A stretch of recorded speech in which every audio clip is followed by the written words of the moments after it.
اللہ الرحمن الرحیم۔ اللہ تبارک و تعالیٰ نے ہزاروں قسم کی مخلوقات پیدا فرمائی تاکہ انسان ان سے مستفید ہو اور خدا کا شکر گزار ہو۔ اس مادی دنیا کے علاوہ بھی انسان کے لیے اللہ نے دل بہلانے والی مخلوقات کو پیدا فرمایا ہے تاکہ دنیا کی تکالیف، مصائب اور آزمائشوں سے تھکا ہارا بندہ جس نے اللہ کے حکم کے آگے اپنی تمام تر خواہشات قربان کر دی، اسے وہ مخلوق بطور انعام عطا کیا جائے۔ یہ ایک ایسی مخلوق ہے جو آخرت میں بندہ مومن کے لیے تمام مصائب و آلام کا بدلہ بنے گی۔ آسمانی کتابوں میں اس خوبصورت مخلوق کو حور العین کہا جاتا ہے۔ لفظ حور حورہ کی جمع ہے اور حورہ اس عورت کو کہا جاتا ہے جو جوان، حسین و جمیل، سفید رنگ والی اور انتہائی سیاہ آنکھوں والی ہو۔ قرآن مجید میں کئی مقام پر ان حوروں کا ذکر ملتا ہے، مثلا سورہ صافات میں اللہ نے فرمایا، نعمتوں والی جنت میں جنتی تختوں پر ایک دوسرے کے سامنے بیٹھے ہوں گے،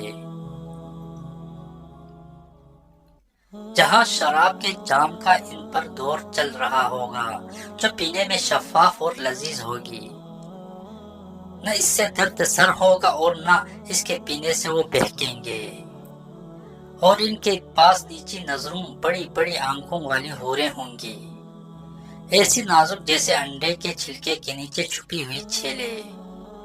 اسی طرح سورہ رحمان میں ارشاد ہوا، وہاں یعنی جنت میں نیچی نگاہوں والی حوریں ہیں جو ان سے پہلے کسی جن و انس نے ہاتھ نہیں لگایا۔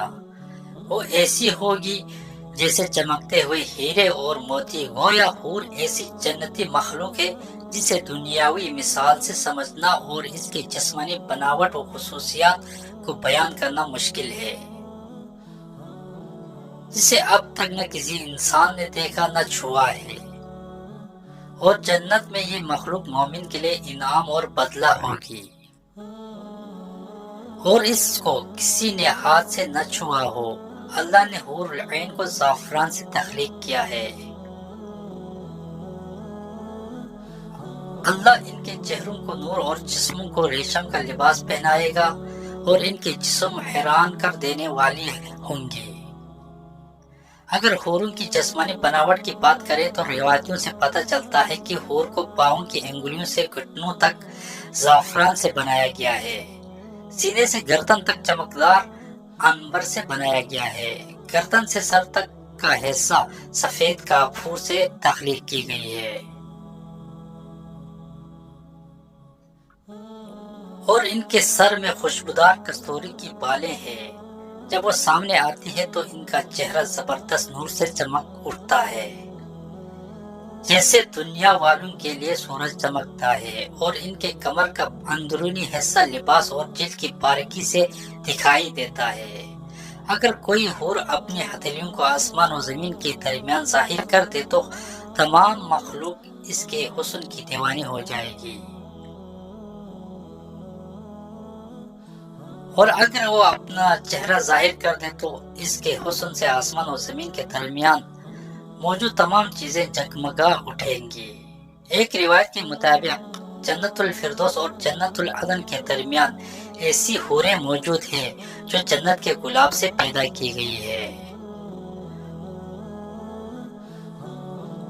وہ کبھی سوتی نہیں، کبھی حاملہ نہیں ہوں گی، اور نہ ہی کبھی بیمار پڑتی ہے۔ حوروں کے بھی کئی اقسام اور نسلیں ہیں، اور جنت کے الگ الگ درجوں میں مختلف اقسام کی حوریں رہتی ہیں، جیسا کہ حضرت ابن عباس نے فرمایا کہ جنت میں ایک نہر ہے جس کا نام بدیس ہے، اس نہر کے نیچے حوریں اگتی ہیں اور خوبصورت آواز میں قرآن مجید کی تلاوت کرتی ہے اور اللہ کی حمد و ثنا بیان کرتی ہے۔ جنت میں جنتی جب اس نہر کے پاس پہنچیں گے تو ان حوروں سے ہاتھ ملائیں گے۔ جب مرد کسی حور کی کلائی کو چھوئے گا تو وہ حور اس کے پیچھے چل پڑے گی اور اس کی جگہ دوسری حور اگائے گی۔ اسی طرح جنت میں موجود مختلف اقسام کی حوروں کا مختلف جنتی نام ہے۔ مثلا خیرہ اور اینا نامی حور، جس کے متعلق روایتوں میں آتا ہے کہ ان کے ارد گرد 70,000 خدمتگار لڑکیاں چلتی ہیں، اور جو پرہیزگار بندوں کو خود جنت میں تلاش کرتی پھرتی ہے۔ حور جنت کی ایک ایسی نعمت ہے جو ادنا سے ادنا جنتی شخص کو عطا کی جائے گی۔ جیسا کہ ایک اور روایت میں بیان ہے کہ ایک ادنا درجے کے جنتی کو بھی 1000 محل دیے جائیں گے۔